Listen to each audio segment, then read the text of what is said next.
Minnesota Fighting Vikings fans were a bit surprised when the Vikings decided to carry 4 tight ends on the opening 53 last season. Rudy, Irv, Gronkle, and Sure. But who is this Brandon Dillon dude? Like, even though we saw him star in preseason, who? Really? So let's talk about the Marian Barbarian today. Oh, by the way, his nickname is officially the Marian Barbarian. It's not the Marian Flash. No. So Kirk Cousins also is not allowed to nickname anyone ever again, because that's what he nicknamed Dillon. So get out of here. Yeah, the Tim Pot Pizza Ranch Dictator. Take a hike. So Brandon Dillon, 6'4", 248-pound tight end out of the Marian University, which is located in Indianapolis. Ironically, it is not located in Marion, Indiana. It's a different spelling of Marion. It's very confusing, but that's Indiana.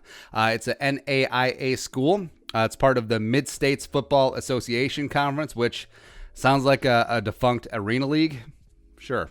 His senior season for the Knights, back in the day, went off for 35 catches, 603 yards, and 5 touchdowns, and route to being named first-team NAIA All-American. Stud. Went to Purdue's Pro Day, ran a 4.77 40, 19 reps on the bench, 32.5-inch vert, broad jumped almost 10 feet, as well as did well in the short shuttle, as well as the 3-cone.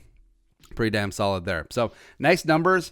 Probably wasn't going to get drafted unless it was the Bears, taking Aaron Sheehan out of Ashland in the second round before George Kittle. Cool, great, grand, wonderful. But was going to end up as a UDFA somewhere. End up with the Vikings over his hometown Colts, which bit of an upset, but we'll take it. And I guess he didn't want any of the Eric Ebron, Jack Doyle smoke. He was like, oh, that's too tough of a lineup. Yeah, but was very solid and surprising in training camp. Had great hands, made a couple circus catches. That was when Kirk dubbed him the Marian Flash, which is a terrible nickname, whatever. Played in preseason, worked mainly with the threes, racked up 8 catches for 95 yards on 8 targets. He and Kyle Sluter, #chemistry. Oh, we know. Of course we know. That's right. Dillon was actually PFF's 6th highest graded tight end in preseason in both overall as well as receiving grade at 87.0 and 90.5 respectively. So he was really solid. Had a great preseason. Initially made the 53. Was a healthy scratch week 1, and then they cut him and then put him back on the practice squad. Now, there's a couple things here, and this is like sneaky great by the Vikings here. So, one, being on the roster week 1 guarantees your salary for the entire season. Right, so his league minimum $495,000.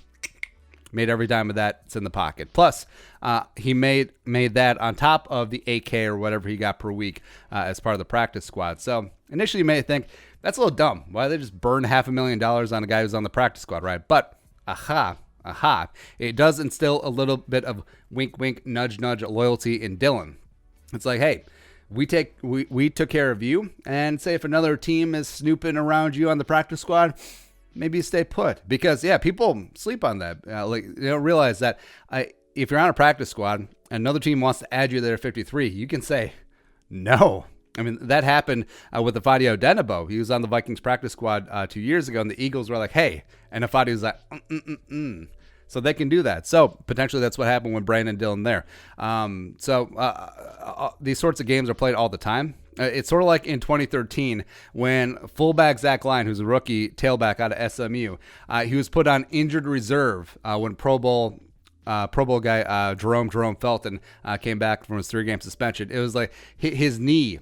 It was a knee putting him on IR as opposed to, hey, we don't want to put you on the practice squad because we're afraid that you might not clear waivers. So you can take this money as well as add a size for a full year and be our fullback next year. Yeah, that was not the plan at all. Yeah, okay, sure, whatever. But Dillon, keeping him in the fold for another year, does need to work on his blocking, but he is a intriguing receiving option at tight end. Has NFL size, is a hair faster and quicker than Gronklen, and really great hands as well. And plus, with Rudy turning 31 in November and Gronklen being what he is, I think there could be a future here for Brandon Dillon, Brandon Bob Dillon, aka the Marian Barbarian, aka 17 different nicknames. That's how he's going to roll. So 2 years from now, if you're telling me that it's the Irv and Dillon show, I'd pay to see that show. Yeah, I'd buy that ticket. And if the Vikings are still running this run-heavy, heavy personnel offense, sure, would make a lot of sense. So I'm in on Dillon. Shame there might not be a preseason because he would be a stud in that as well. But we shall see as we go forward. But your thoughts? Brandon Dillon, a.k.a. the Marian Barbarian. Let us know in the comment section below. Subscribe for daily Vikings takes. Want to support the work? Pull us on the Venmo. Please give us a follow on social media as well. Until next time. Skol. Production value.